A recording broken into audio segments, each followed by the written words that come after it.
Society is not afraid of the people of God anymore. Mainly because the church hasn't done very much to display the power of God to a skeptical world. You know when you know trouble. The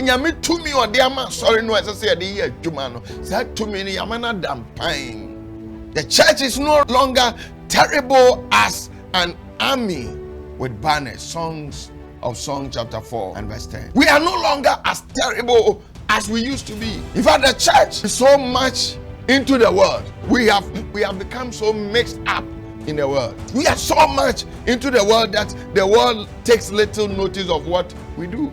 The church has become too worldly. We are now importing the world into the church.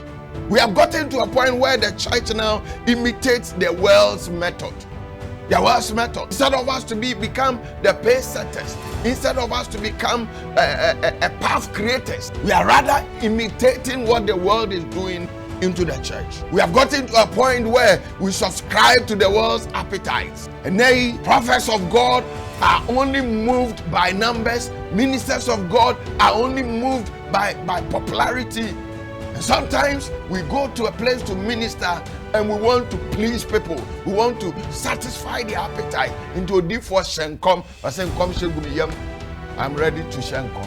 No, we must not imitate. We must not come to a point where we rather satisfy the appetites of the people. We must rather give them the word, because we are maintaining a walk with the Lord. As I say, it is not the issue here. It is about what God has sent us to deliver. That must be the position of the church. And says, "Oh, be bad, sorry, na, and there, so preaching in there." No. But nipa dem free ho asori dem on kase ne maten kase awurade ne makase. Ene na me pa tie nko a emom ne awurade pese o ka kire me. The church has gotten to a point where we solicit the world's approval. So we dress like the world, we speak like the world, we do things like the world, we walk like the world, and we want to become worldly. We are not seeking for the world's approval. And nowadays, people will flung into social media and they will begin to tag themselves. They will begin to couch themselves into a point where the world would accept them. And dear Christian friend, in our walk with the Lord, it is not about the approval of the world. It is about the approval of divinity. It is about the approval of the one who sent us. Or say, as I said, if you say, when you receive divine endorsement, the world will accept you. It is not rather the opposite.